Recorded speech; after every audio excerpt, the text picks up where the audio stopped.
Hi guys, welcome to Sasha's Toy Stories, a place where you'll find toy unboxing and reviews, crafts, toy movies and far more.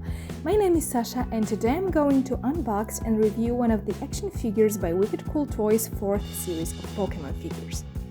Here we have Umbreon, which is the dog-type evolution of Eevee.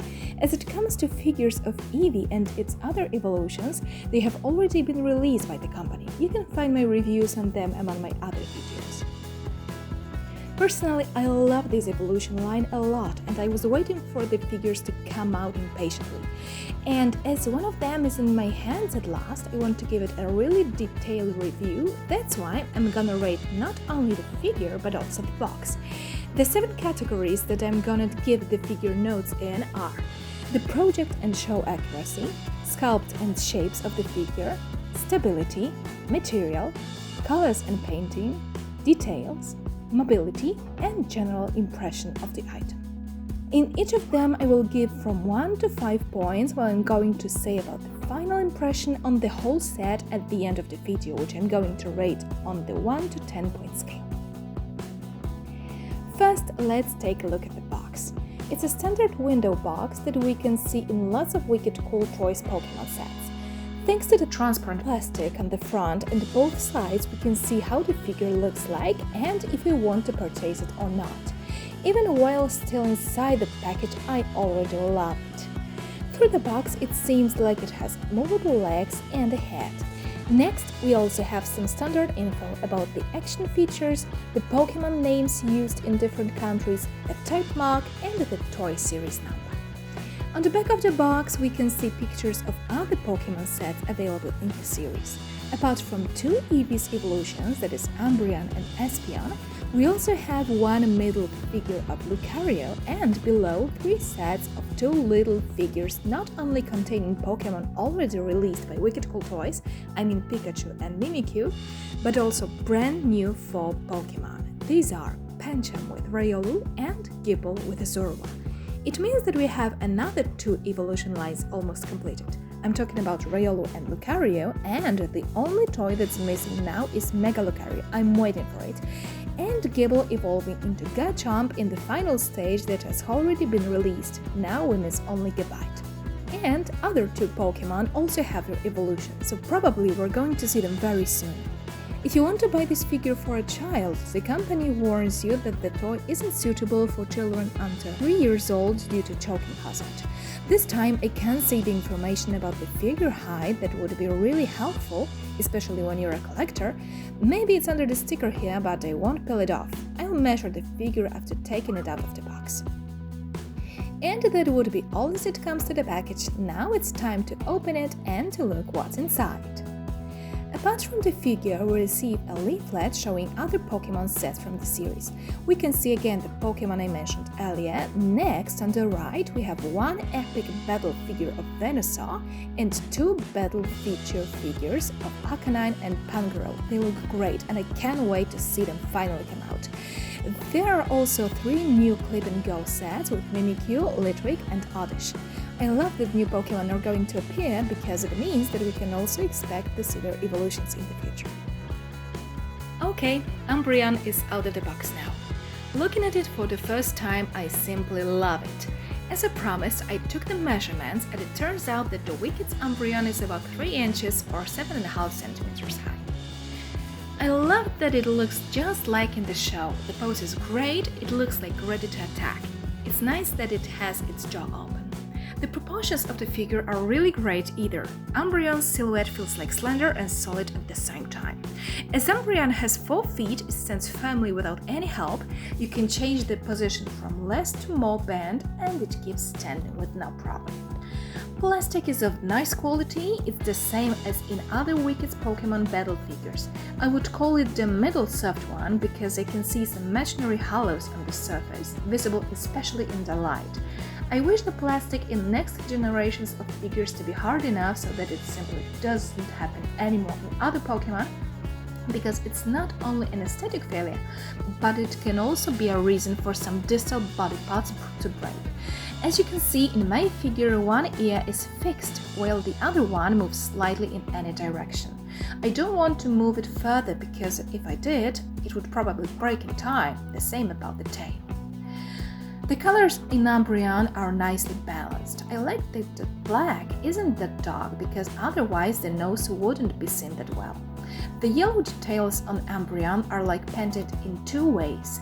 The white bands on the tail and the ears aren't painted fully accurately and the shade isn't that intensive, while the rings on the forehead and legs are accurate and more yellowish. When you look at Umbreon from the front, its eyes look straight at you. In my figure, one of them is slightly lower than the other one, and because the way the figure looks is one of the most important things for me as a collector, I don't like it and I probably add some paint here on my own. As the jaw is open, it had to be painted inside, and it was. The quality of painting is quite nice as there are some little details in here. It's not perfect again, but also this time I'm going to improve it a little myself.